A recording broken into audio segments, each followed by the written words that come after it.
So ito ang aming system. Meron kaming user base. Online yung user base namin.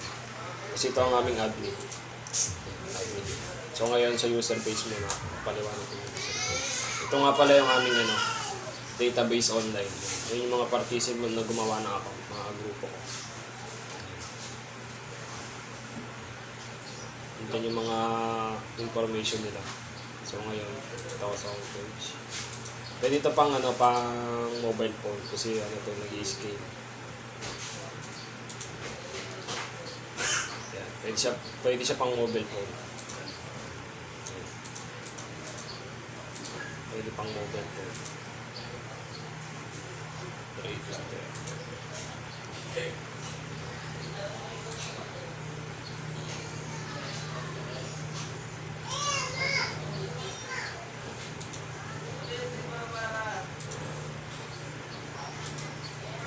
So ngayon, gagawa ko ng ng account. Sample account. Sa login. Create your account.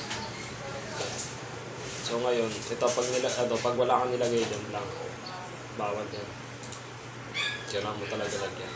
Gaganyan yan. Naka-record yan. Sa ito. Start. Ito sa admin. Nalagin ko muna yung admin.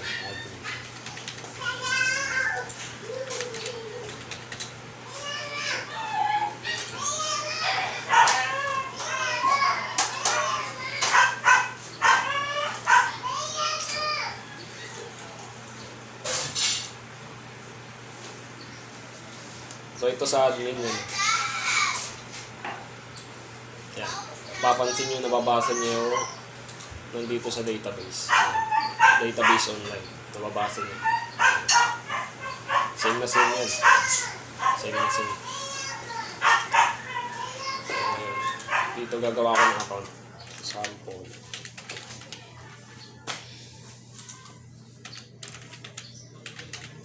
Tapos pa-blanco ako. Bawal, kailangan mo talaga lagyan.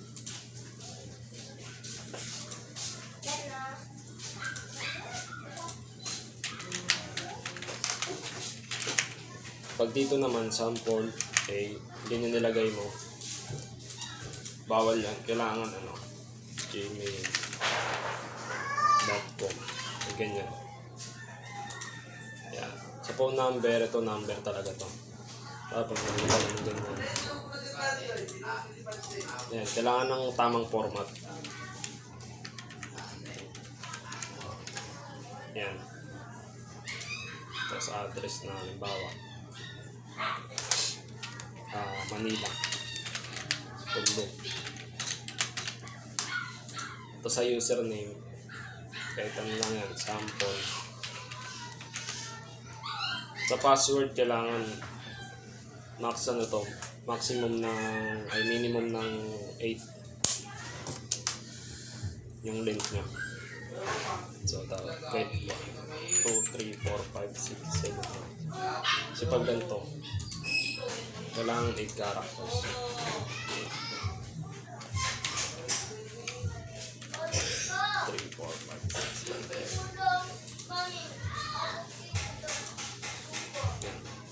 Try ko isa ulit.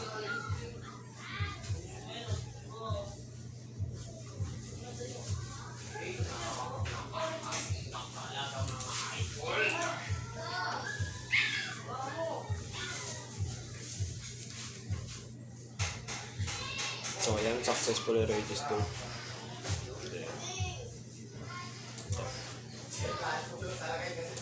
Try ko siya i-login. Ano siya, example. Sample. 1, 2, 3, 4, 5, 6, 7, 8. O, dito kailangan nyo muna ma-verify ni user. Kailangan muna niya mag-submit ng mga file para ma-verify. Pag status, wala ka pang pinapasa. Sa status mo natin yun. Pagka nagpasa ka na pending. Yan. Pagka rejected naman, rejected yung status. So ito.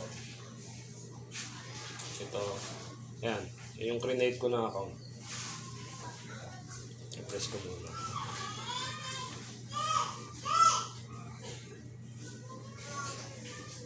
Yan, pumasok na yung ginawa kong account. Yan, sample person. Yan, sample yung tinder.com. Dito din, pasok din yung dito may filter kami yan. Filter, ang baka not approve. Yan, mga not approve pa yan. Yung mga approve. Yan, isa pa lang approve. Isa not approve.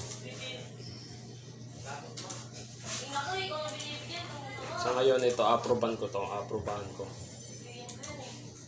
Yan. Lalagay ko approve. Yan. Yan. Bawal kasi walang nakalagay dito. Bali, ito double click mo to.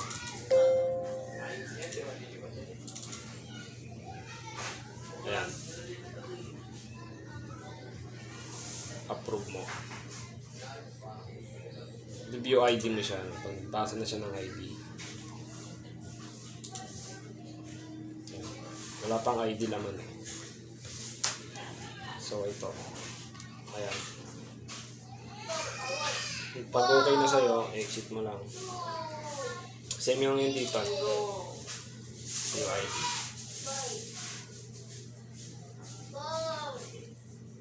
Ayan. Front back. So, naka-rejected to. Exit. So, ito sa sample person. Approvean ko siya. Tatanungin ka, do you want to approve? Yes.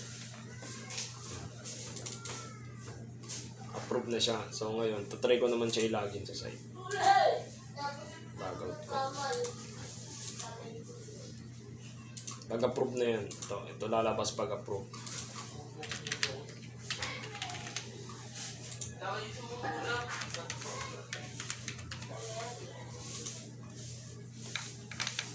Yan, pwede na siya makautang.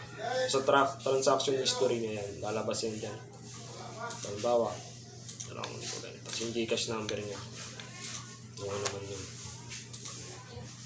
Sa logout.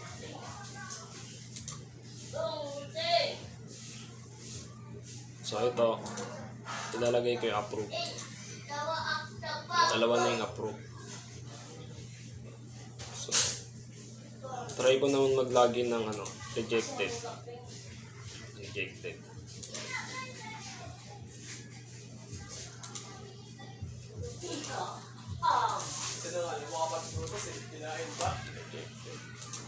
Ito.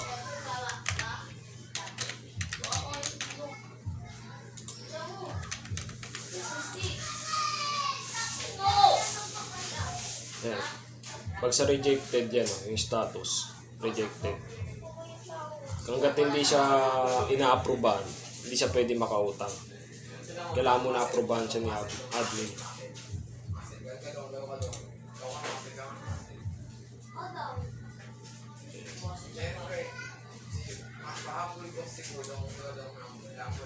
Ayan. Ito yung ginawa kong account, yung sample, approve. Titingnan ko sa database kung gumagana. Approve siya. Ayan. Yan, kung mapapansin yan, approve. Yan, sample. Yan, approve. Yun lamang yun. Thank you.